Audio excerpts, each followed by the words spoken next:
tried to help a friend of ours back in Florida. And basically I met a girl named Renee 2 years ago back in Orlando. And when I met her, her life was in a really difficult place.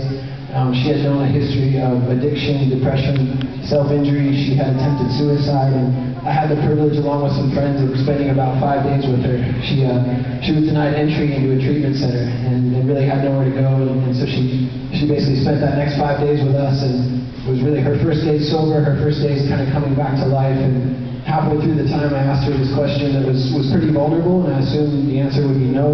And I said, hey, what do you think about the possibility of telling your story?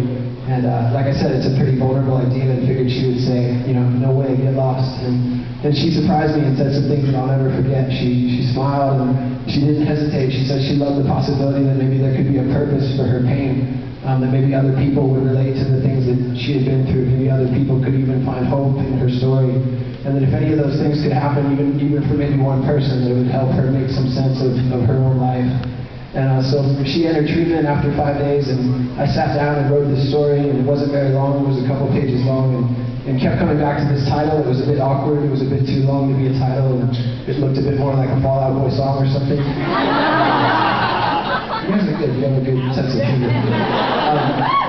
So I had this title, To Write Love in Her Arms, and essentially it was a goal. It was this idea of believing something better for her life, believing that rescue was possible, that sobriety was possible, that healing was possible. And so we wrote this story, and then we realized that her treatment was going to cost money, and we wanted to be a part of meeting the need, you know, paying for treatment. And I had the idea to print some t-shirts, pretty similar to the one that I have on, and to sell some t-shirts around town and try to pay for treatment. And then we wanted the t-shirts to have a home, we wanted the story to have a home, and so we made this MySpace page.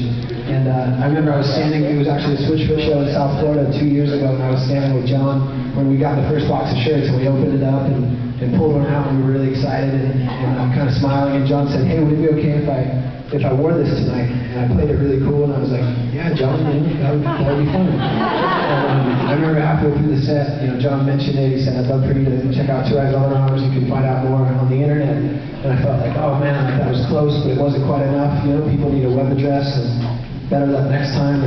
And went home that night and was really surprised, and really getting to the heart of the matter. We heard from people, there was all these messages and comments from people that had been at the show and people that had found it. And people were saying that the story that we were telling, that Renee's story was also their story. We heard from people who had lost loved ones to suicide. We heard from people who said they had thought about suicide. We heard from people that were dealing with depression. Some of them knew what it was, and some of them just said that life had been really painful, that life had been hard for quite a while.